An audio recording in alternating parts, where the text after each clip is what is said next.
What's up, Lumiose trainers? Lumiose Trainer Zach here. One thing I know a lot of Pokemon fans wish they had are real-life Pokemon. That would be really cool. While the main reason for that is so that they can go on an awesome Pokemon journey like in the games, I think I found another good reason for having real-life pocket monsters. Now, let's be honest for a moment. Jobs suck. I think 95% of the human race can agree on that statement. So wouldn't it be awesome if we had Pokemon doing our jobs for us? There's actually a ton of Pokemon that will be great at doing jobs we have. So that's why I'm counting down the top 10 real-life jobs for Pokemon. And returning to the channel to help me out is my good buddy Dan. What's up, Lumiose trainers, PokéDan here, and like Zach said, today I'll be joining him in this video to talk about some real-life jobs for Pokemon. Zach and I also made another video over on my channel talking about what sports certain Pokemon would be good at. So once you're done here, be sure to check that out. Alright, if you're excited for this video, make sure to hit that like button and subscribe if you haven't. And with that out of the way, let's get started. Number 10. Ampharos, the Lighthouse worker. Okay, so kicking off this list is the electric Pokemon Ampharos. Now, this spot on the list is a major callback to Amphi from the Johto games. For those of you who may not remember, Amphi was the Ampharos who helped out at Glitter Lighthouse in Olivine City. I imagine that if Pokemon was real, every lighthouse would have a couple of Ampharos working there to help guide the ships through fog or at night. Since we don't exactly know what title to give this job, we don't want to put it too high on the list. But nevertheless, if Ampharos helped out in lighthouses and made sure boats were safe, it would be an extremely important job. Number 9. Circuitry, the electrician. I actually thought about giving this job to Electivire, but I think Circuitry would be a perfect electrician. I mean, just look at it. It's literally a humanoid extension cord, so I'm sure it'll do great at working with all the wires and circuits that are involved with the job. Little is known about Circuitry because of the fact that it's an Ultra Beast, but what people have noticed from this alien Pokemon is the fact that it likes to hang around power plants to absorb all the electricity. So at the very least, we know it has experience when it comes to dealing with this kind of stuff. You can check that off the requirement list. So what if you're able to control Circuitry and train it to manipulate electricity in other ways? Imagine there being a blackout and instead of stealing electricity, Circuitry would help power up the city again. There's literally endless ways for this Pokemon to be used, thanks to the technological age that we're living in. So make sure you have your beast balls handy so you can catch yourself one of the best electricians in the business.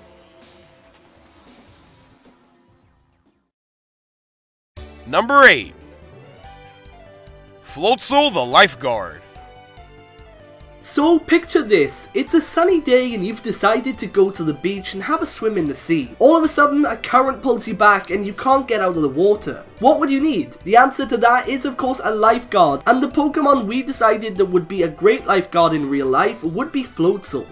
Floatzel are Pokemon that are described to be great swimmers. I mean, it even has Swift Swim as its ability. So what does that tell you? I can imagine a Floatzel watching out for trouble and saving people if they see them drowning. I can especially see this because some of Floatzel's Pokédex entries even mention it rescuing people from drowning. This Weasel Pokemon would be contributing greatly if it saved people's lives at sea, and I can for sure see it taking up this occupation in real life. Number 7. Gumshoos the Detective. Gumshoos would be great as a detective. It's classified as the stakeout Pokemon and is known for its ability to stake out and wait for its prey for a long time. This would be the perfect quality for any detective, private investigator, or even police officer. If you want even more proof, just check out the Sun and Moon anime. The Officer Jenny of Melee Melee Island has a Gumshoos as her partner because it's such a great fit. Imagine if you're a cop and had to stake out for a bad guy. You would have to wait in one spot for a long time. That can get pretty tough, but that's no problem for Gumshoos.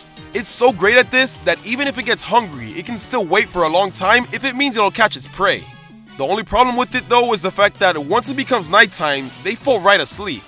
It's the reason why Alolan Rattata can survive at night, cause all the young goose and Gumshoos fall asleep. Well, besides the whole curfew thing, I think Gumshoos would be the perfect detective. And hey, if that doesn't work out, it can always run for president, am I right? LOL, insert Donald Trump joke here. Number 6. Mr. Mime, the child entertainer. Next up on the list is the Pokemon Mr. Mime, and the job Mr. Mime would have in real life would be being a children's entertainer. I remember when I was younger going to a friend's birthday party, and at this party, his parents hired a clown. Now, clowns are known to be fun and great with children. Some of them aren't, but let's focus on the good ones, and Mr. Mime would be a good clown. I can imagine if Pokemon existed in real life, Mr. Mime would be the children's entertainer at a party. It's not too creepy, and I guess if anything, Mr. Mime is kind of cute. Also, you just know for a fact that Mr. Mime will care for the children as it is part fairy type, and fairies are looked upon as gentle and caring creatures. Mr. Mime's other typing is psychic, so it would also be great to see it using its psychic powers to entertain everyone. With all the tricks that it could perform, Mr. Mime would just be a great children's entertainer. Number 5. Klefki, the Locksmith. Aw, crap! I got locked out of my car and left the keys inside. What should I do?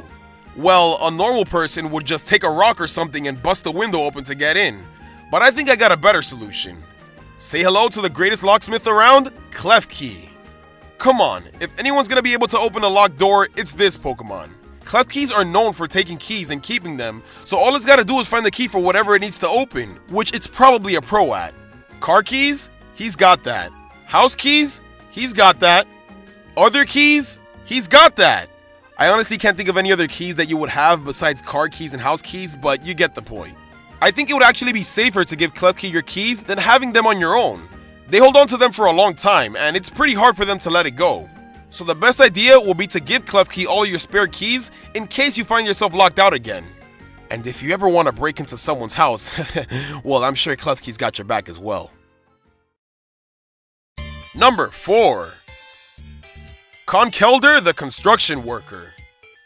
Coming in at the number 4 spot on this list, we have Conkeldurr. Well, I say Conkeldurr, but I really mean its whole evolution line. And the jobs these Pokemon would have in real life would be working as construction workers. These Pokemon are well known in many regions for helping out on building sites and other building facilities. Their origin even comes from construction workers, and I mean, they're all holding some sort of building material. If Pokemon existed in the real world, I can for sure imagine seeing these Pokemon helping out around building sites. This job fits these Pokemon so well, and we just had to talk about it on this list today. Number 3. Kangaskhan, the Babysitter. Kangaskhan would be the best babysitter or nanny or anything that has to do with childcare. Why? Well, that's because it has its own child to take care of. So I'm sure that it will be great at taking care of another. We're talking about a Pokemon that is literally born to take care of another Pokemon. Where do those babies come from anyways? Do Kangaskhan eggs always have 2 Pokemon? I don't know. Anyways, yeah, Kangaskhan. It will be a great babysitter. Let's say you have to head out and need someone to watch your kids. Or siblings, cause let's be honest, no parents are watching these videos. That's when you call up your trusty Kangaskhan to come over and do the job for you. I'm sure any kid will be in great hands if they were with a Kangaskhan. I can imagine it feeding your child as well as maybe playing some games so it won't be bored. They could even hang out in its pouch and they would be nice and warm. Plus, it will have a playmate thanks to the baby Kangaskhan that's always there. Seriously though, where do they come from? Number 2. Chauncey the Nurse. In at the number 2 spot on this list today, we have the Pokemon Chauncey, and I'm sure you all know what job this Pokemon would have. But for those of you who don't, Chauncey would definitely be a nurse. Throughout the Pokemon anime, Chauncey have been owned by many Nurse Joys, and they're well known for helping out Nurse Joy in Pokemon centers. Chauncey are described to be kind and caring Pokemon, and according to some of their Dex entries, they are known for giving injured Pokemon nutritious eggs. Being such a kind Pokemon, it only makes sense that Chauncey would become a nurse. For those of you who didn't know, Chauncey can also be called in SOS battles for baby Pokemon. And if that doesn't show you how much of a kind Pokemon Chauncey is, I really don't know what will. I mentioned previously how Chauncey helps out Nurse Joy in Pokemon centers, and yes, I know other Pokemon like Wigglytuff and Audino did too, but let's face it, Chauncey was the first and the most iconic. This Pokemon for sure would take up a medical career if Pokemon existed in real life. Number 1. Blastoise, the Firefighter. Now come on, you had to have seen this one coming, right? Blastoise would be the best firefighter. Probably even better than actual firefighters. It's a tough and dangerous job, but I think Blastoise is good enough. For starters, just look at those cannons. They're perfect for shooting long range, and it doesn't even have to be close to put out the fires. Plus, in the Pokemon anime, there's a Squirtle squad who actually became firefighters in the Kanto region. And during Ash's Johto journey, there was a Wartortle firefighter squad. So if Blastoise's pre-evolutions are great at firefighting, imagine how great Blastoise, the final evolution, will be. One Hydro Pump should be enough to put out the fires of a burning building. And with enough training, it should be able to see through smoke like Ash's Squirtle. And just to finish this video off the right way, here's the last bit of proof. During the first announcement of Sun and Moon, there was some concept art of vehicles that would be in the Alola region. And one of them just so happened to be a fire truck with a Blastoise on it. So look at that! Even Game Freak thinks that Blastoise would be a great firefighter. Thanks for watching, everyone. If there's any Pokemon that would be great at a job that didn't make the list, let us know in the comments. There's actually an occupation that we left out intentionally, but I think I'll let Dan explain why that is. That occupation, Zach, would be an athlete, and the reason we didn't mention it on this list is because over on my channel, Zach joined me to count down the top 10 Pokemon that would be great athletes. So be sure to check that out once you're done here. Alright, it's time for us to head out now. If you enjoyed this video, make sure to hit that like button and subscribe if you haven't. And follow us on Twitter. Last but not least, make sure you live your life to the fullest, and we'll see you all next time.